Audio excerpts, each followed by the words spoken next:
Hello, and you're very welcome to the Howth Spirituality channel. Today we have Stephen Lee with us. Hi, Stephen. Good evening. Good evening, Simon. Okay. Thanks very much for joining us today, Stephen. Well, I'm glad to be here and able to share some thoughts with you and with the listeners. Great. Okay.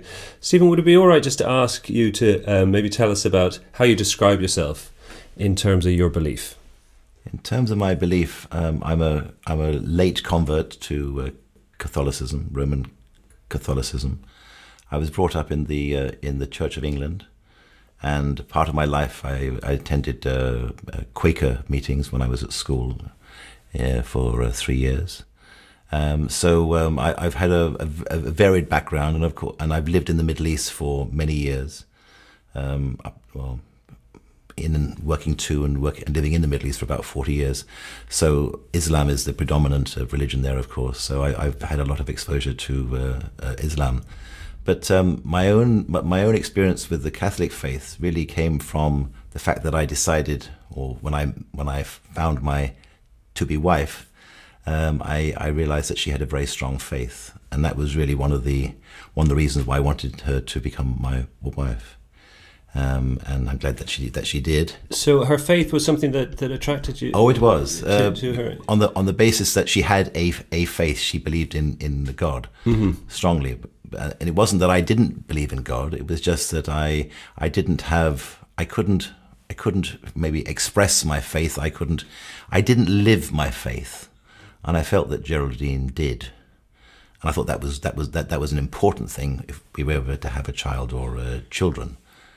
So, Stephen, sorry to interrupt you there, but I think that's interesting. So it sounds like you're saying it was kind of there, it was sort of latent, but you weren't living it. That's correct. And there's something about Geraldine, it seemed to you, she was living it in some way, and yes. that was appealing for you. Yes. Yes. So, I mean, that was one of the reasons why I was attracted to her. We were married, and what age were you roughly at that stage? When we married, I was 28. I met her 4 years previously in the Middle East. And then I came back to Ireland, and we lived here until 1992.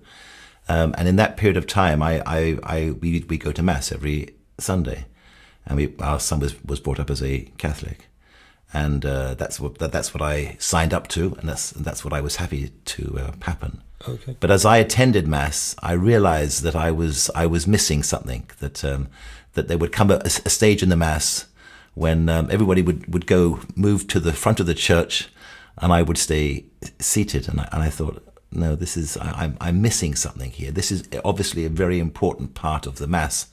Now, I was brought up, as I say, in the Church of England, so we didn't really have that celebration of the Eucharist, and therefore there was nothing to miss.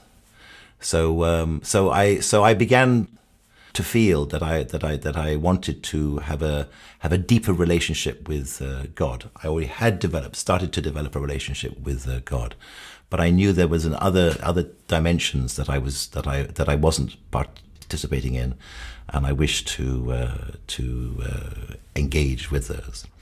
So I went and met a friend who was a priest, who's been part of our family for many years. And I said to him, well, I'd like to become a Catholic. He said, well, it's not as easy as that, Stephen. And I sort of threw it back in my face, in a very gentle way. He said, you have to really be sure. You have to learn. You have to understand. So he gave me 2 books to go away and read. So I read the books, and then I left Ireland and went to work in the Middle East. And my family came with me, and I ended up going to the same communion class as my son, which is kind of strange. So your son would have been around 7 or 8 at that stage? He was around 9. 9, okay. 9, nearly 10 actually. 10, nearly 11. Okay. So he was going to his communion class. I was going to the communion class. I was sometimes asked to take the class. But anyway, when we were both confirmed, Geraldine put her hand on my son's shoulder and put her hand on my shoulder, and we both were confirmed on the same date. So I became a Catholic, and my life, did it change? Was there a sudden flash of light? No, there wasn't. but I knew that I now belonged. Whereas before, I'd just been somehow a part of it on a ritualistic basis, but now I belonged. And wherever I go in the world, I know that when I sit behind or I kneel in the pew, that I am a part of this worldwide Catholic faith, and I appreciate that very much. So that sounds important to you, Stephen. You got this feeling of belonging. Correct. Could you say a bit more about that feeling of belonging? It might be interesting for people to hear a bit more about that.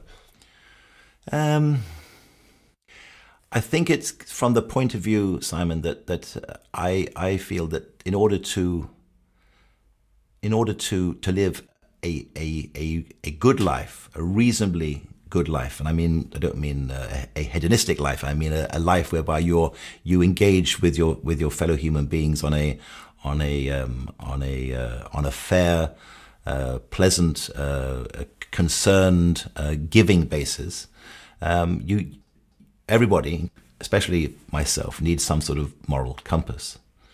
And I admire those people who don't somehow are good people. I judge them to be good people, but somehow don't need that moral compass. But I know that I need that moral compass. Now, does that mean that I'm a particularly bad person, that I have intrinsically bad habits? I don't think so. But I know that I need to be engaged, and I need to be somehow, and there needs to be a guiding light. And I find that the life of Jesus Christ is a very engaging, is that light. It is a powerful light. And I just tell you just a short anecdote. I went to Jerusalem during the first Gulf War back in 1990. We'd lost business in Iraq and in Kuwait because of the war, and we started doing some business with the Palestinian WHO, World Health Organization, with the Palestinians. Anyway, I went to Jerusalem and it was empty, but I received such a spiritual uplift being in the Church of the Holy Sepulchre, being on the Via della Rosa, which is part of, or is reputed to be part of where Christ walked as he was carrying the cross. And there were times when I couldn't restrain myself from not being on my knees. Now that's not very Stephen. You know, I'm more controlled than that. But I felt that, and that was before I became a Catholic. So I knew something was happening.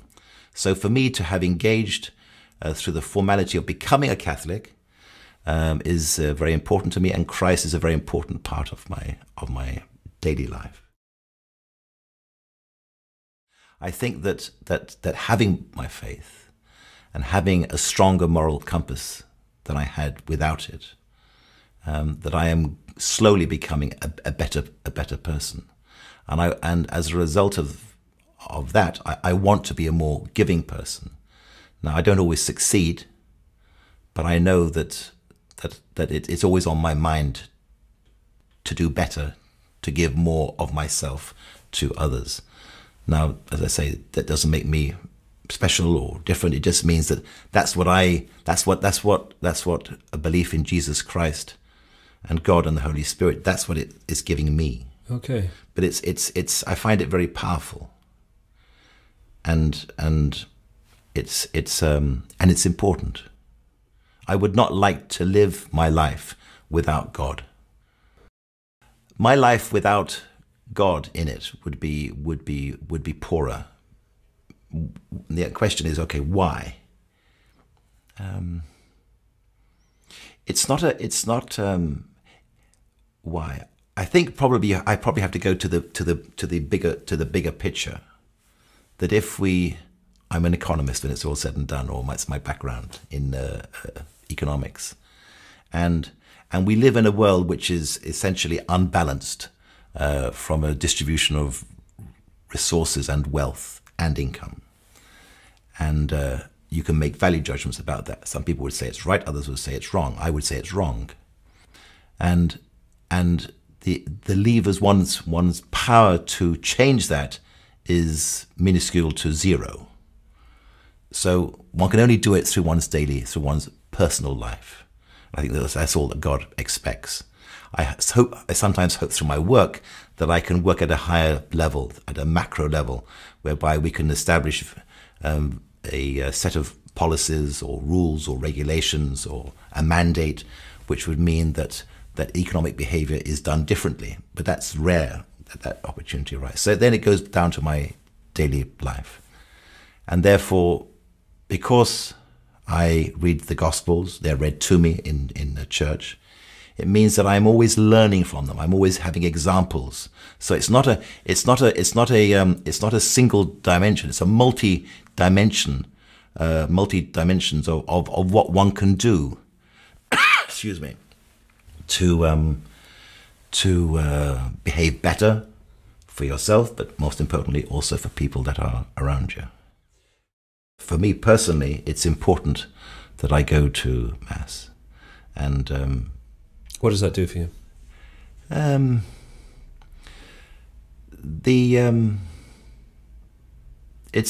think it's the ritual of the Mass is important to me.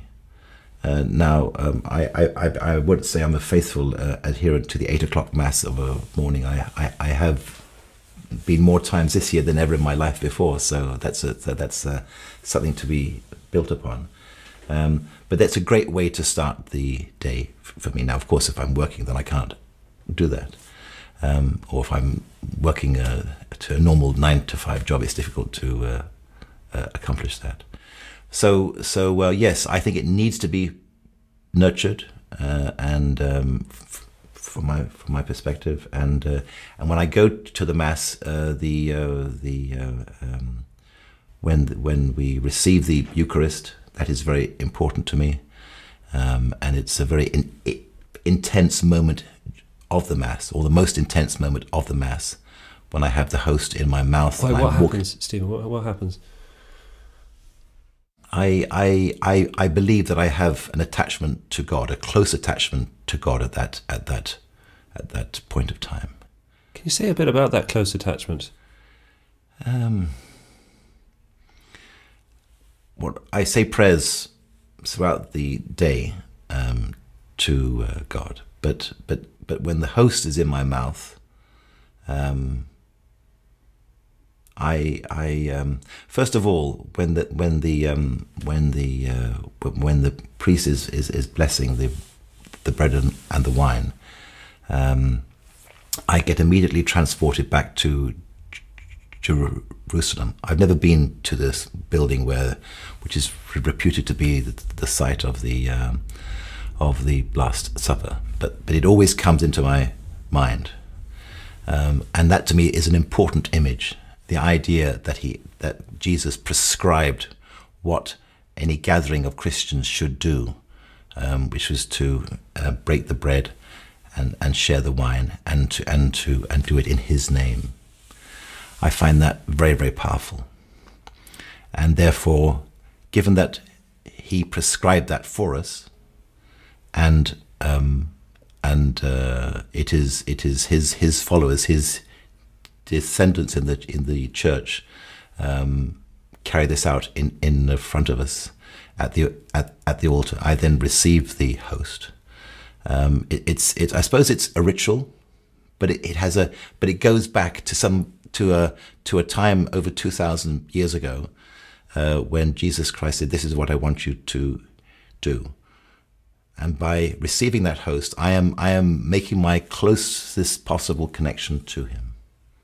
And then my prayers are more intense when I get back to the Nila. So it brings an awful lot to mind, and the Last Supper comes to you, and you feel very close to Jesus. Yes. And it does something to your prayer. Could you maybe just say a bit about prayer and your experience of prayer? What is prayer for you? Prayer is... it's often about trying not to forget the people you're meant to be praying for. that can be an issue sometimes. You forget the people that who need your prayers. I think it's important because you're saying to God, I need prayers for myself, or I need prayers for my family, or for my mother. She has a complaint at the moment. Please help make her better. Reduce the pain as fast as you can. And I think belief in prayer is believing that it actually makes a difference. It doesn't just make you feel a little bit better because you've said the prayer, but it actually works. Does it? How do you know that, or what makes you say that? Because I have asked for things in my life, and they might not happen immediately, but eventually they happen. In my private life, in my career, in family life, they have happened.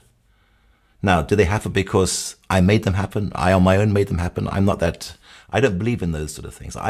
I believe that God is guiding my life. And prayer is a part of me trying to influence that. And maybe he listens to some of the things, but maybe he filters out an awful lot of the other stuff and says, no, actually, you don't need that. Okay. Or I'll do that, but not now. I'll do it later. It actually causes things to happen. Oh, I do. That's been your experience. I do, and it's other people's experience as well. And other people, sure. I was talking to a lady a few days ago, and she said, I was kind of distanced myself from the church, but I refound my faith 6 months ago. And since I started praying again, my life has been turned around. Now, whether that was because those were her own words. Sure. And I thought that was powerful, because sometimes you forget about how powerful prayers are. Mm-hmm. And it's important not to forget that. And maybe you do need the reassurance that actually there is a direct connection between the prayer and things happening.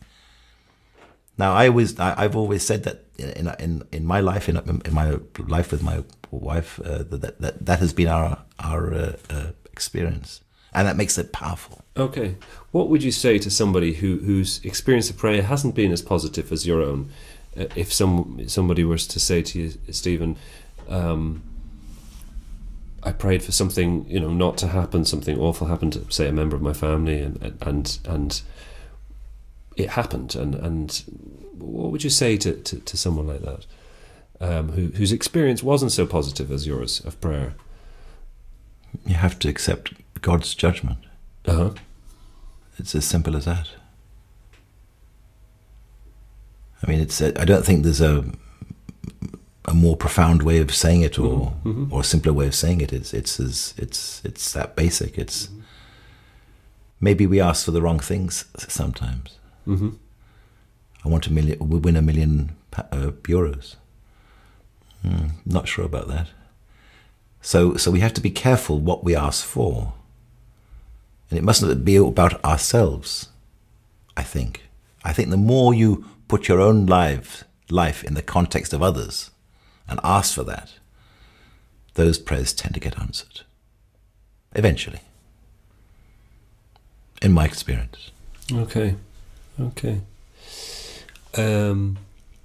Stephen, I'm wondering if there's anything else you'd like to say today about your belief. If there's anything that's come up in the time we've been talking that you'd like to say before we finish up today, or anything comes to mind in terms of other people maybe looking at this video and maybe struggling with their own belief, not having a belief, maybe being at a stage you were at earlier on in your life where you were.